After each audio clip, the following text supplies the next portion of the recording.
वरदा हरी विठ्ठल श्री ज्ञानदेव तुकाराम पंढरीनाथ भगवान की जय। माऊली ज्ञानेश्वर महाराज की, जगद्गुरु तुकाराम महाराज की जय।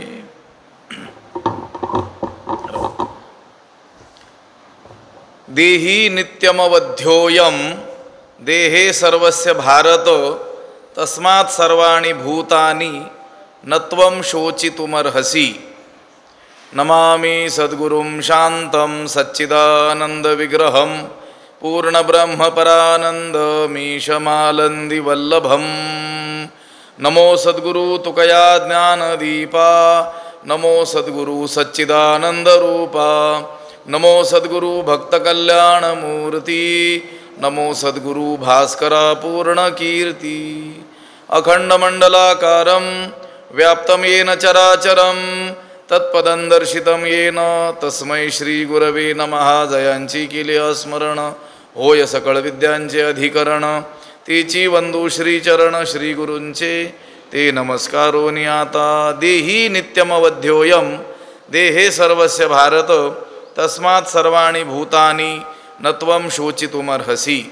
ग्रंथराज ज्ञानेश्वरीच्या दुसऱ्या अध्यायाचं चिंतन आपण करत आहोत आणि या दुसऱ्या अध्यायातील 30व्या क्रमांकाचा हा श्लोक आहे। या श्लोकाचा अन्वय आणि अर्थ आपण पाहूयात। भारत सर्वस्य देहे अयम देही नित्यम अवध्यः तस्मात् सर्वाणि भूतानि त्वं शोचितुम न अर्हसि। त्याचा अर्थ असा होतो, हे भारत, हे अर्जुना, सर्वस्य देहे सर्वांच्या शरीरात असणारा अयम देही, हा देही म्हणजे आत्मा जो आहे तो नित्यम अवध्य सर्वदा काय आहे, अवध्य आहे, न मारता येण्याजोगा आहे। तस्मात् म्हणून सर्वाणि भूतानि सर्व भूतांविषयी भूतमात्रांविषयी त्वं शोचितुम न अर्हसि तू शोक करण्यास योग्य नाही। म्हणजे कोणत्याही भूतमात्रांबद्दल शोक करणं तुला योग्य नाही। 11व्या श्लोकापासून आरंभ झालेला हा जो विषय आहे त्याचा उपसंहार या 30व्या श्लोकामध्ये होतो आहे। अशोचानन्वशोचस्त्वं प्रज्ञावादांश्च भाष्यसे गतासून गतासूंश्च नानुशोचन्ति पंडिताः। या श्लोकापासून ह्या आत्म्यासंबंधीचा विचार भगवंत सांगत आहेत आणि अर्जुनानं शोक करणं कसं उचित नाही याबद्दल ते मार्गदर्शन करत आहेत। आत्मा नित्य असल्यामुळं तू शोक करणं उचित नाही असंही सांगितलं। आत्म्यासंबंधी विचार करतात शोक करणं उचित नाही आणि देहासंबंधी विचार केला तरी देखील शोक करणं उचित नाही हेही अर्जुनाला सांगितलेलं आहे। अव्यक्तादीनी भूतानी व्यक्तमध्यानी भारत अव्यक्तनी धनान्यव तत्र का परिदेवना। कोणत्याही संबंधानं विचार केला तरी शोक करणं कसं अनुचित आहे हे भगवंत सांगत आहेत।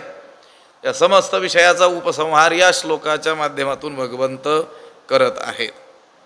आत्म्याचं दुर्ज्ञेयत्व सांगण्याबरोबरच या श्लोकामध्ये भगवंताने उपसंहार केलेला आहे। आत्मानात्म विवेक रूपी जे विवेचन केलं, जे प्रकरण आरंभलं होतं त्याचा उपसंहार भगवंत करत आहेत। आता भगवंतानं आतापर्यंत काय सांगितलं, आत्म्याचं विनाशित्व म्हणजे अविनाशित्व सांगितलं, अमरत्व सांगितलं आणि देहाचं विनाशित्व हे देखील सांगितलं। आता या श्लोकामध्ये आत्म्याला देही म्हणजे देह धारण करणारा असं म्हटलेलं आहे। आता अज्ञानी माणसं देहालाच आपला काय समजतात, आत्मा समजतात, पण आत्मा हा देहाहून वेगळा आहे। त्या आत्म्यानं देह धारण केलेला आहे। जसं आपण वस्त्र धारण करतो मध्ये श्लोक देखील भगवंताचा येऊन गेलेला आहे, लक्षात आलं का? वासांसी जीर्णानी यथा विहाय नवानी गृह्णाती नरोपराणी तथा शरीराणी विहाय जीर्णान्यानी संयाती नवानी देही। तिथे सुद्धा देही शब्द आहे की नाही? देही म्हणजे देह धारण करणारा आत्मा, तो या देहाहून काय आहे, सर्वस्वी भिन्न आहे। मी देह हे अज्ञान आहे अशी समजूत, आणि मी देही हेच काय आहे, ज्ञान आहे. मी क्षेत्र म्हणजे शरीर हे अज्ञान आहे, मी क्षेत्रज्ञ या क्षेत्रात वास्तव्य करणारा, क्षेत्राला जाणणारा क्षेत्रज्ञ, याला तर काय म्हणायचं, ज्ञान म्हणायचं, त्याला ज्ञान असं म्हणतात. आता या श्लोकामध्ये भगवंत सांगतात की हा जो आत्मा आहे, हा जो देही आहे, हा सर्वस्य देहे, सर्वांच्या देहामध्ये राहणारा हा देही म्हणजे हा आत्मा आहे. आणि अवध्य हा, आणि मारण्यास कसा आहे, हा अयोग्य आहे, म्हणजे याचा वध करणं शक्य नाही. देह मरेल, मारता कोणाला येईल, शरीराला मारता येईल, शरीर मरेल, परंतु त्या देहामध्ये असलेला हा देही हा सर्व काळ काय आहे, अवध्य असाच आहे. आणि ते तुझं स्वरूप असल्यामुळं, तुझंच काय, तू ज्यांना ज्यांना म्हणतो आहेस ना, भीष्म, द्रोण, कृपाचार्य, हे समस्त आचार्य, मातुल, हे सगळे आमचे असलेले हे स्नेही संबंधी स्वजन सखी, त्यांना तू देह समजलेला आहेस, आणि स्वतःला तू काय समजतोस, देह समजत आहे. परंतु तुझं जे स्वरूप आहे ते देह हे तुझं काही स्वरूप नाही. या देहामध्ये वास्तव्य करणारा देही हे तुझं स्वरूप आहे, आणि हा देही सर्वस्य देहे, सर्वांच्या देहामध्ये वास्तव्य करतो. म्हणजे तुझा आणि त्यांचा आत्मा काही भिन्न नाही. आणि हा आत्मा कसा आहे, अवध्य आहे, याला मारता येणंच शक्य नाही. म्हणून तस्मात् सर्वाणि भूतानि त्वं न शोचितुम अर्हसि, त्वं शोचितुम न अर्हसि, म्हणून तू सर्व भूतांविषयी शोक करू नकोस, किंवा सर्व भूतांविषयी शोक करण्यास योग्य नाहीस. आता तुझी समजूत काय आहे, मी यांना मारल्यानंतर हे मरतील, परंतु हे देह त्यांचं स्वरूपच नाही आहे. त्यांचं जे स्वरूप आहे ते देही आहे, आणि तो देही कसा आहे, सदा सर्व काळ अवध्य आहे, न मरणारा आहे, मारता न येणारा आहे. आणि मग असं जर असेल तर शोक कशाचा करतोस, म्हणून नत्वम शोची तुमर्हसि, देही नित्यमवध्योयम, देहे सर्वस्य भारत, तस्मात् सर्वाणि भूतानि नत्वम शोची तुमर्हसि. आपलं स्वरूप हे देह नसून देही हे आपलं स्वरूप आहे. देही म्हणजे देहात वास्तव्य करणारं चैतन्य, ज्याला आपण आत्मा असं म्हणतो. तो आत्मा हे आपलं काय आहे, स्वरूप आहे. ज्याला आपण मी असं म्हणत असतो, तो कोण आहे, तो आत्माच आहे. लक्षात आलं का? आणि आपण दुसऱ्यांविषयी, जसं अर्जुन आता काय म्हणतोय, भीष्म, द्रोण, कृपाचार्य हे आमचे सखे. आता त्या भीष्म, द्रोण या शब्दांचा जर वाच्यार्थ घेतला तर त्यांचं शरीर येईल, पण त्याचा जर लक्षार्थ घेतला तर त्यांचं काय आहे, आत्मस्वरूपच आहे. आणि आत्मा हेच सगळ्यांचं काय आहे, स्वरूप आहे. आणि तो आत्मा अवध्य आहे, मारता न येण्याजोगा असल्यामुळं तू शोक करणं कोण्याही प्रकारे उचित नाही.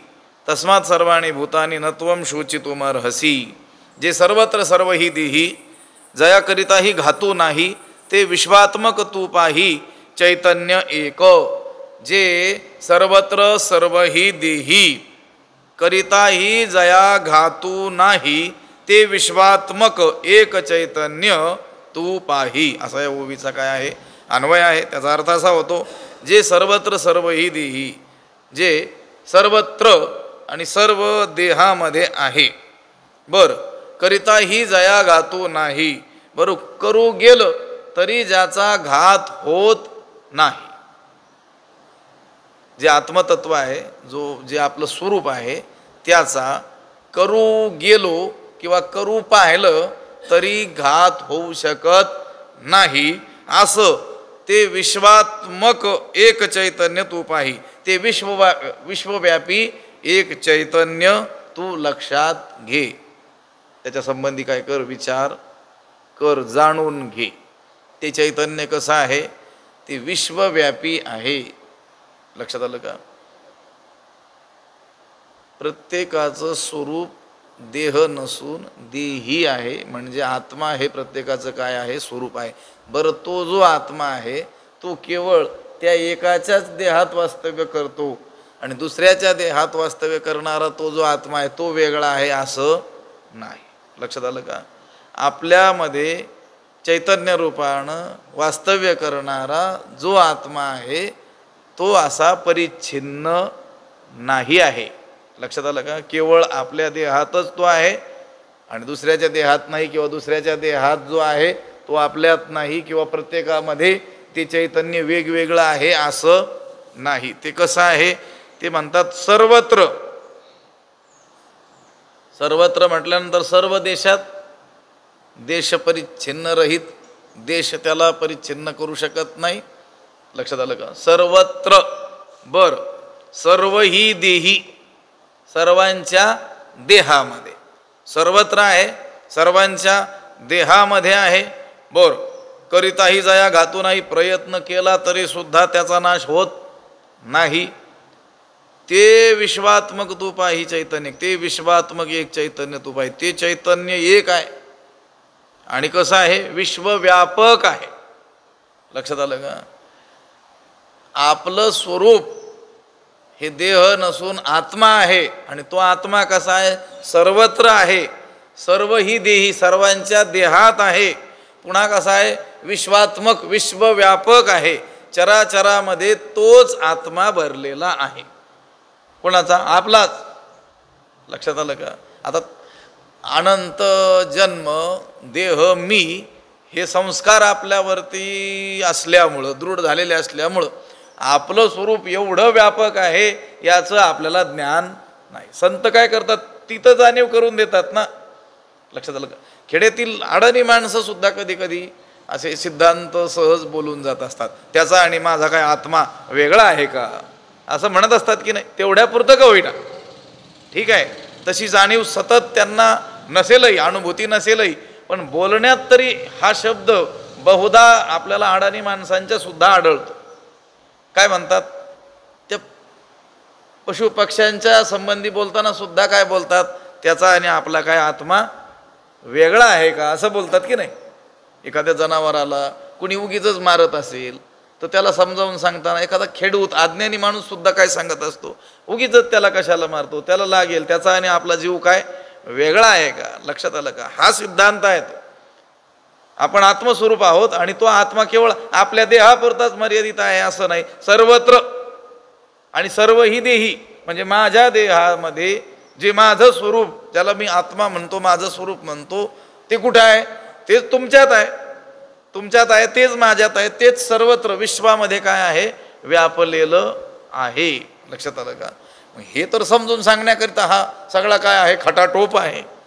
यासाठी केला होता अट्टहास. हा सगळा जो अट्टहास आहे, प्रयत्नांची पराकाष्ठा जी करायची आहे, जी साधना करायची आहे, जप तप अनुष्ठानं, ग्रंथांची अनुष्ठानं करायची आहेत, श्रवण करायचं आहे, हे सगळं कशासाठी करायचं आहे? ते जाणून घेण्यासाठी की मी म्हणजे कोणी? हा नासका कुचका मरका हा देह नसून या देहाच्या आश्रयातनं राहणारं, देहात राहणारं जे चैतन्य, ते माझं काय आहे?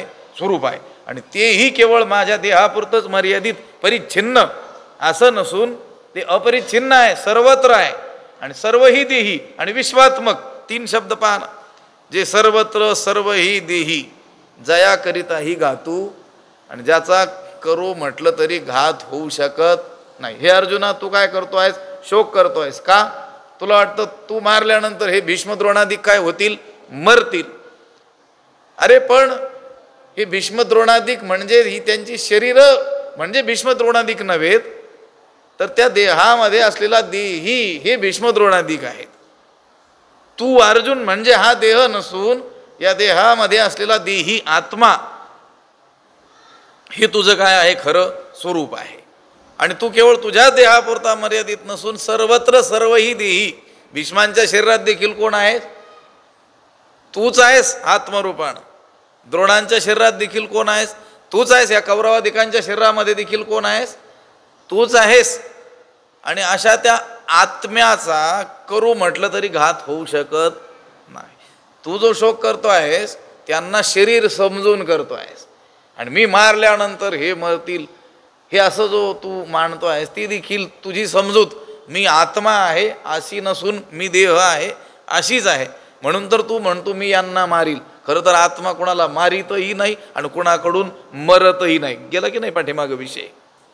आत्मा कुणाला मारितही नाही आणि कुणाकडून मरतही नाही.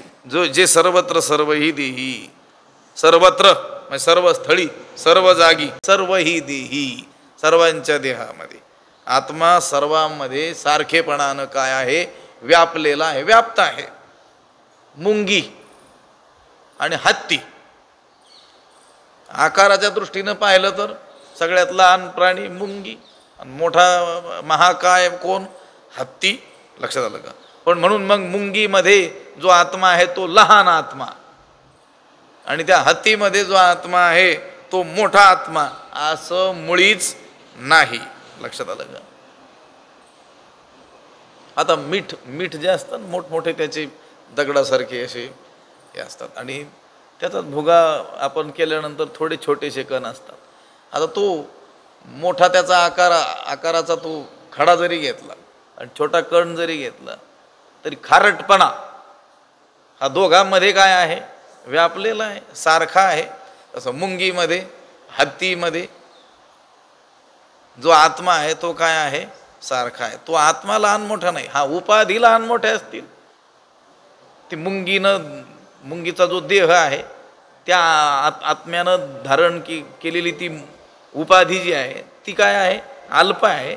हत्तीचं शरीर ही उपाधी आहे, ही काय आहे? महाकाय आहे, मोठी आहे.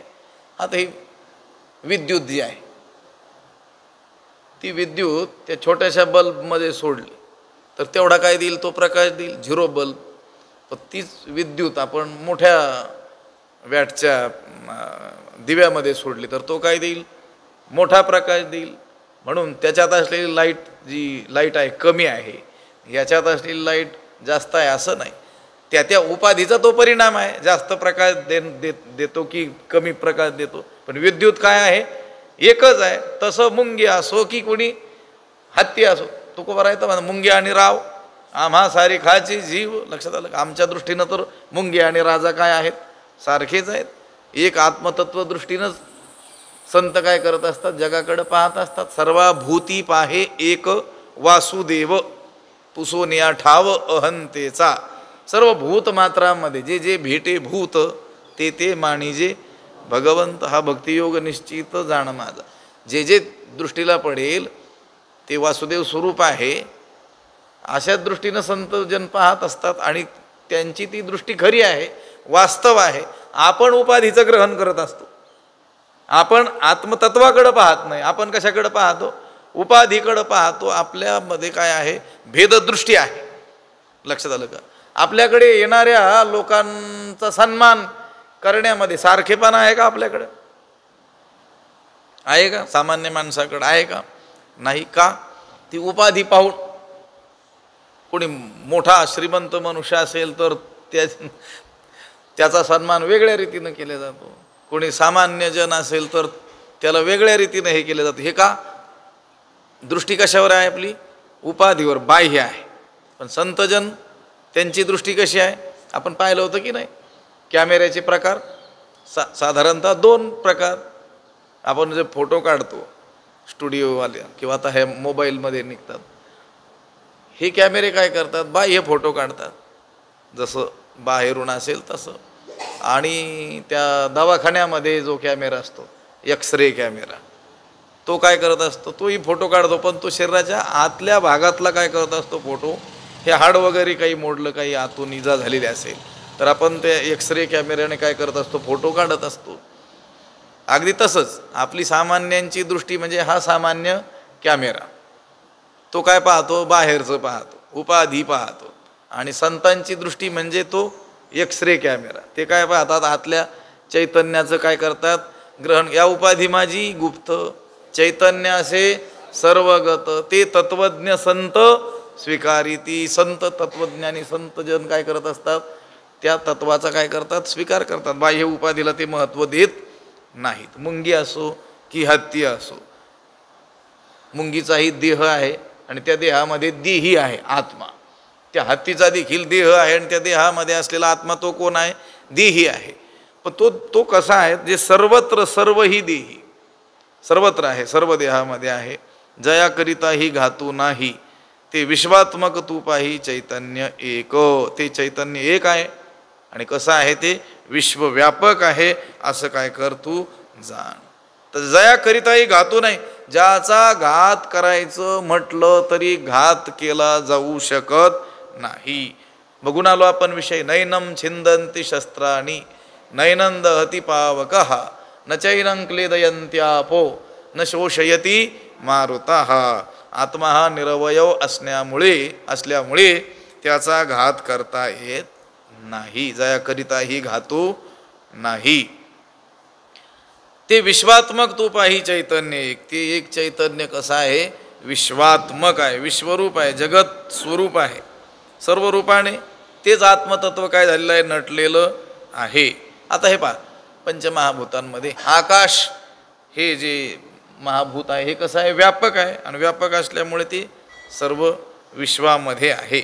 विश्वामध्ये आहे पण विश्वात्मक नाही. फरक कळतो? आकाश कसा आहे? विश्वव्यापक आहे, सर्व विश्वात आहे पण विश्वात्मक नाही. लक्षात आलं का? कारण आकाशाच्या ठिकाणी वस्तू परिच्छेद आहे, परंतु परमात्म्याच्या ठिकाणी वस्तू परिच्छेद नसल्यामुळं वस्तुतः परमात्माच सर्व आहे. ज्ञानोबा नाही का ग्रंथ समाप्तीच्या वेळेस आपल्या श्रीगुरूंकडं मागणी करताना काय म्हणतात? आता विश्वात्मके देवी. लक्षात आले का? आमचा देव हा विश्वात आहे असं नाही, विश्वात्मक आहे, विश्वस्वरूप आहे. हे विश्व त्याच्याहून वेगळं नाही आहे. या विश्वरूपाने तोच जणू काय झालेला आहे, नटलेला आहे. विश्वात्मक याचा अर्थ वेगळा आणि संपूर्ण विश्वात व्यापक हा अर्थ काय आहे? वेगळा आहे. आकाश भलेही विश्वामध्ये व्यापलेलं असेल पण आकाश म्हणजे विश्व नाही. त्याप्रमाणे आत्मा हा सर्वत्र व्यापलेला तर आहेच. लक्षात आलं का? पण हे सर्व जगतच विश्वात्मक आहे. म्हणून ते विश्वात्मक तू पाही चैतन्य. ते चैतन्य एक आहे आणि एक असून कसं आहे? विश्वव्यापक आहे असं तू जाण. पाही ते विश्वात्मक तू पाही चैतन्य एक. त्या चैतन्याविषयी असा विचार कर. लक्षात आलं का? ते चैतन्य असं आहे असं जाणून घे. हे पहा, वेदांत शास्त्र म्हणजे तरी काय हो? तर वेदांत शास्त्र म्हणजे आपण जसे आहोत त्याची काय करतं? ते जाणीव करून देतं. जाणीव करून द्यावी लागते. याचा अर्थ आपण जे नाहीत ते आपण काय केलेलं आहे? समजलेलं आहे. आपण आहोत आत्मस्वरूप. आपण देह नसून आपण आत्मा आहोत आणि तो आत्मा सर्वत्र आहे, सर्व देहात तोच आहे, विश्वात्मक आहे. पण असं असताना आपण काय समजलं? स्वतःला देह समजलं. मग ही नसलेली समजूत जी आपण धारण केलेली आहे त्या समजुतीतून दूर करून आपल्याला आपण जे आहोत, जे आपलं वास्तव स्वरूप आहे त्याचं दर्शन हे शास्त्र आपल्याला काय करतं? करून देतं. जाणून घ्यायचं. परमार्थ म्हणजे काय करणं? आपल्या जाणीवेत बदल करणं. ज्या चुकीच्या जाणीवा आपण धारण केलेल्या आहेत त्यांचा त्याग करून जे आपण वास्तव आहोत तशी फक्त आपण आपली समजूत करून घेणं याला म्हणतात परमार्थ. चष्म्यात बदल करायचा फक्त. या जगाकडे पाहत असताना आपण कसा चष्मा लावलेला आहे? हे जगत सत्य आहे, सुखरूप आहे, आनंदरूप आहे, नित्य आहे असा काय केलेला आहे? चष्मा लावलेला आहे. पण या जगाकडे पाहत असताना खरा चष्मा लावायचा की हे जगत आपल्याला वाटतं खरोखर तसं आहे का? आपण ज्याला मी असं समजतो, माझं स्वरूप समजतो, तो देह म्हणजे खरोखर मी आहे का? की मी या देहाहून कुणी वेगळा आहे? याचा काय करणं? विचार करणं. अभंग आहे की नाही तुकोबारायांचा? अमर आहा खरे की पहा खोटे हे. तुकोबाराय म्हणतात, हे प्राणी मात्र हो, तुम्ही कोण आहात? सर्वजण अमर आहात. हे सांगावं का लागलं? कारण जीव मात्र स्वतःला अमर समजत नाहीत. काय समजतात? मर्त्य, मी मरणारा आहे असंच समजतात. कारण त्यांची समजूत मी आत्मा नसून मी कोण आहे? देह आहे अशी समजूत आहे. आणि देहाला काय करावं लागतं? मरावं लागतं. जातस्य ही ध्रुवो मृत्यूर. जी गोष्ट जन्माला येते ती निश्चयानं मरतेच. पण प्रत्येकजण स्वतःला मी मर्त्य आहे, मी मरणार आहे असं समजतोय. आणि खरं त्याचं स्वरूप हे आहे की तो अमर आहे, त्याला कधीच मरण नाही. म्हणून ते जाणीव करून देतात, अमर आहा, अमर आहा. पण मी हे सांगतोय हे खरं की खोटं हे पहा, म्हणजे विचार करा. मी सांगतो त्याच्यावर लगेच डोळे झाकून विश्वास ठेवा असं नाही. तर तुम्ही विचार करा की तुम्ही खरोखरच अमर आहात की नाही. माझं हे बोललेलं खरं आहे की खोटं आहे याचा काय करा? विचार करा, चिंतन करा. न म्हणा देह माझा ऐसा, मग भरवसा कळेल. माझ्या बोलण्याचा भरवसा तुम्हाला त्यावेळेस पटेल. मी जे तुम्हाला सांगतो आहे की हे जीवांनो तुम्ही अमर आहात, तुम्हाला मरण नाही, याचा विश्वास तुम्हाला, याची खात्री तुम्हाला त्यावेळेस पटेल ज्यावेळेस तुम्ही या मरक्या देहाला मी असं म्हटलेलं आहे. आता तुम्हाला एवढंच म्हणायचं की हा देह मी नाही. मग पहा भरवसा कळे, म्हणजे हे मी सांगतो हे खरं आहे की खोटं हे कळेल. न म्हणा देह माझा ऐसा, मी देह नाही, देह माझाही नाही असं म्हणून पहा. मग बघा मी बोललेलो हे खरं आहे की खोटं आहे. कारण देह मी नसताना, देह माझा नसताना आपण काय समजलेलं आहे? देह मी, देह माझा, देह संबंधी माझे. आणि हातानं आपण काय झालेलो आहोत? बद्ध झालेलो आहोत. लक्षात आलं का? मुक्त होता, सगळे मुक्तच आहेत ना. तरी बळे झाला, कोणी दुसऱ्याने येऊन नाही बांधलं. हा हा गोवी अधिके. लक्षात आलं का? तो जो पोपट आहे राघू, तो काय करत असतो? त्याला पकडणारे लोक काय करत असतात? एक पोकळ नळी एका याच्यामध्ये घालून त्या नळीवर काहीतरी त्याला खाद्यपदार्थ असे ठेवतात. तो येऊन बसला की काय होतं?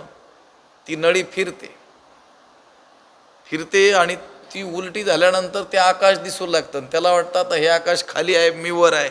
मी जर हे घट्ट पकडलेले जे पाय आहेत ते जर सोडले, नळीला सोडलं, तर हे खोल आकाशात पडून माझा काय होईल? नाश होईल. म्हणून तो अधिकच काय करतो? त्याला घट्ट धरून ठेवतो. ज्ञानोबा तर म्हणता तोडून अर्धा तोडून नेला तरी सुद्धा ते सोडायला तयार होत नाही. लक्षात आलं का? कशामुळं? अज्ञानामुळं. आता खरोखर मरेल का तो सोडलं तर? उलट काय होईल? मोकळा होईल, मुक्त होईल. बांधून कोणी घेतलंय? त्यानं स्वतःला काय केलेलं आहे? बांधून घेतला अज्ञानामुळं. अगदी त्याचप्रमाणे जीवानं तो सर्वत्र सर्व ही देही विश्वात्मक असं त्याचं स्वरूप असताना त्याने या देहामध्ये स्वतःला काय केलेलं आहे? अडकवून घेतलेलं आहे. घेऊन या छंद माझे माझे. तो अगोदर कसा आहे? मुक्तच आहे. परी बळे झाला बद्ध. बळेच स्वतःहून काय झालेला आहे? बद्ध झालेला आहे. आता तो स्वतः बद्ध झालेला, त्याची सोडवणूक दुसरा कोण करेल? म्हणून आपुले आपण करा सोडवून. कारण बांधलंय कोणी? स्वतःच. मग स्वतः बांधलेलं सोडण्यास दुसरा कोण समर्थ आहे? त्यानेच काय करायचे? स्वतःची सोडवणूक करून घ्यायची. सोडवणूक करून घ्यायची म्हणजे अज्ञानानं स्वतःला जे मी देह आहे असं मानलेलं आहे ते शास्त्राच्या आधारे संतजनांच्या सानिध्यात जाऊन काय करायचं? विचार करायचं की हा देह मी नाही, देह माझं स्वरूप कसं काय असू शकेल? सर्व शास्त्र सांगतात की तू कोण आहेस? अमृतस्य पुत्रा हा. तुकोबाराय सांगतात अमरा हा, मुक्तच आहेस. देह तुझं स्वरूप नसून त्या देहात वास्तव्य करणारा देही म्हणजे आत्मा हे तुझं स्वरूप आहे. तो कसा आहे? तो सर्वत्र आहे. सर्व ही देही सर्वांच्या देहामध्ये आहे. सर्व घटीराम देहादेही, एक सगळ्यांच्या देहामध्ये तो वास्तव्य करतो. कोण? आत्मा, आपला आत्मा, आपलं स्वरूप. आणि पुन्हा विश्वात्मक चैतन्य, ते एक चैतन्य कसं आहे, विश्वात्मक आहे. हे जर आपलं स्वरूप आहे तर मग आपण शोक करण्याला स्थानच कुठं आहे. लक्षात, आपल्याहून वेगळा कोणी असेल तर त्याच्या वियोगानं काय होऊ शकतो, मनुष्य दुःखी होऊ शकतो. पण आपलं स्वरूप देह नसून देहात वास्तव्य करणारा देही म्हणजे आत्मा हे आपलं स्वरूप आहे. आणि तो आत्मा देखील प्रत्येकाच्या देहात भिन्न भिन्न आहे असं नाही, तर तोच आत्मा सर्वत्र आहे. इथं पद पहा, सर्वत्र, जे सर्वत्र, सर्व ही देही म्हणजे माझ्यामध्ये जो आत्मा आहे तोच कुणात आहे, तुमच्यात आहे, यांच्यात आहे. सर्वत्र, सर्व किडा मुंगी कीटपतंग सर्वामध्ये तोच आहे. आणि कसा आहे, विश्वात्मक. हे चैतन्य कसं आहे, विश्वस्वरूप. लक्षात आलं का, ते चैतन्यच या विश्वरूपाने नटलेलं आहे. हे विश्व त्या चैतन्याहून कोणी वेगळं नाही आहे असं तू पाही, म्हणजे जाणून घे. जयाचे स्वभावे हे होत जात आघवे, तरी सांग काय शोचावे येथ तुवा. ययाचेनी पाठ आहे काही ठिकाणी, काही ठिकाणी जयाचेनी आहे, काही ठिकाणी याचेनीची स्वभावे. तुमच्या याच्यात काय जयाचेनीच आहे का, याच्यात जयाचेनी. बर, जयाचेनी म्हणजे ज्या आत्म्याच्या, ज्या चैतन्याच्या स्वभावे, स्वाभाविक धर्माने, ज्या चैतन्याच्या स्वाभाविक धर्मानेच हे आघवे होत जातं. हे सर्व जगत उत्पन्न होतं, नष्ट होतं. तरी येथ तुवा काय शोचावे सांग. तर मग अशा स्थितीत तू कशाबद्दल शोक करतोस किंवा तू शोक कशाबद्दल करावास हे मला सांग बरं. हे पहा, ज्या आत्म्याच्या स्वभावानं म्हणजे स्वाभाविक धर्मानं, म्हणजे स्वाभाविक धर्म म्हणजे सार्वकालिक सत्तेनंच. ह्या आत्म्याची सत्ता कशी आहे, सार्वकालिक अशी आहे. आणि ह्या आत्म्याच्या सार्वकालिक सत्तेनंच हे विश्व काय होतं, होत जात. हे आघवे होत जात, हे संपूर्ण विश्व उत्पन्न होतं आणि काय होतं, नष्ट होतं. तरी सांग काय शोचावे तुवा. त्यामुळे आत्मा सर्व काळ नित्य आहे आणि विश्व हे सर्व काळ काय आहे, अनित्य आहे. हे जगत सर्व काळ अनित्यच आहे आणि हा आत्मा सर्व काळ कसा आहे, नित्यच आहे. मग तरी सांग काय शोचावे तुवा. तर मग तू का म्हणून शोक करावास ते मला सांग बरं. हे अर्जुना, तू जो शोक करतो आहेस ना, की मी मारिता हे मरते, चैतन्याच्या स्वाभाविक धर्मानं हे जगत उत्पन्न होतं आणि नष्ट होतं. तर मग अशा स्थितीमध्ये तू शोक का करावास हे मला सांग. हे होत जात आघवे, ययाचेनी किंवा जयाचेनी स्वभावे, स्वभाव धर्मानुसार. स्वभाव शब्दाचा इथे अर्थ मायाख्य कल्पना शक्ती किंवा प्रकृती किंवा चित सामर्थ्य असा आहे. जगदरूपानं विकसित होणं किंवा जगदरूपाने नसणं हा काय आहे, आत्म्याचा स्वभाव आहे. आणि या स्वभावतः हे जर उत्पन्न होतं विश्व आणि नष्ट होतं, तर मग मला सांग, इथे शोक करण्याला काही दुसरं कारण आहे का. जयाचेनी स्वभावे हे होत जात आघवे, तरी सांग काय शोचावे येथ तुवा. एरवी तरी पार्था तुझ का नेनो न म्हणे चित्ता, परी किडाळ हे शोचिता बहुती परी. एरवी तरी पार्था, पार्था एरवी तरी, एवढ्याच एका विचारानं, हे अर्जुना एवढ्याच एका विचारानं ही तुझ का नेनो न म्हणे चित्ता, तुझं चित्ता का न म्हणे नेनो, तुझ्या मनाला का पटत नाही नेनो, हे कळत नाही. भगवंत काय म्हणतात, हा एवढा जो एक विचार आहे की या आत्म्याच्या स्वभाव धर्मानेच हे विश्व उत्पन्नही होतं आणि नष्टही होतं, असं असताना तुला शोक करण्याला दुसरं कोणतंही कारण नाही. हा जो एक विचार आहे, या हा विचार देखील तुझ्या मनाला का पटत नाही हे मला कळत नाही. भगवंताला वाटतं एवढं जर मी याला आता समजावून सांगितलेलं असेल तर याला हे पटलं पाहिजे, परंतु अर्जुनाच्या चेहऱ्यावर तसं काही भगवंताला आढळत नसल्यामुळं हे अर्जुना, ह्या एका विचारानंच तुला हे पटलं पाहिजे, पण हे तुला तुझ्या मनाला का पटत नाही नेनो, हे मला काही कळत नाही. तरी देखील भगवंत काही निराश झालेले नाहीत. आता भगवंत आचार्याच्या भूमिकेत आहेत, तिथं श्रीगुरूच्या भूमिकेत आहेत. आणि श्रीगुरू झाले आचार्य, हे काय करत असतात, तो जो साधक आहे, तो जो शिष्य आहे, तो निशंक होईपर्यंत शिकवत असतात. असं म्हणत नाही आता पुढं तुला कळेल, चल आता थोडंच सांग, नाही, अगदी निसंशय करून टाकत असतात. आता भगवंतानं काय ठरवलं, याला शोकरहित करायचं. मग वेगवेगळ्या उपपत्तींच्या द्वारे त्याला पटवून दिलंय की नाही, आत्मा हा कसा आहे, नित्य आहे, अवध्य आहे, आत्म्याच्या दृष्टीनं विचार करता शोक करणं उचित नाही.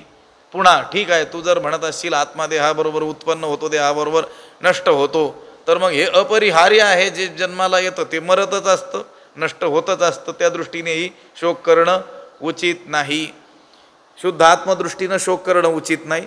आत्मा आणि शरीर यांच्या उभय दृष्टीनं विचार करता शोक करणं उचित नाही. आणि केवळ शरीरदृष्ट्या विचार करूनही शोक करणं उचित नाही. जरी तू म्हटला आत्मा वगैरे काही नाही, देहच काय आहे, माझं स्वरूप आहे, तरी देखील शोक करणं उचित नाही.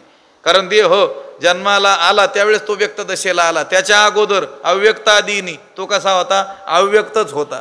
आणि आता अव्यक्त निधनानी ही मेल्यानंतर हा देह कसा होणार आहे, अदृश्यच होणार आहे. अदृश्यातून आला आणि पुन्हा अदृश्यात जात असेल तर शोक करण्याचं कारण काय.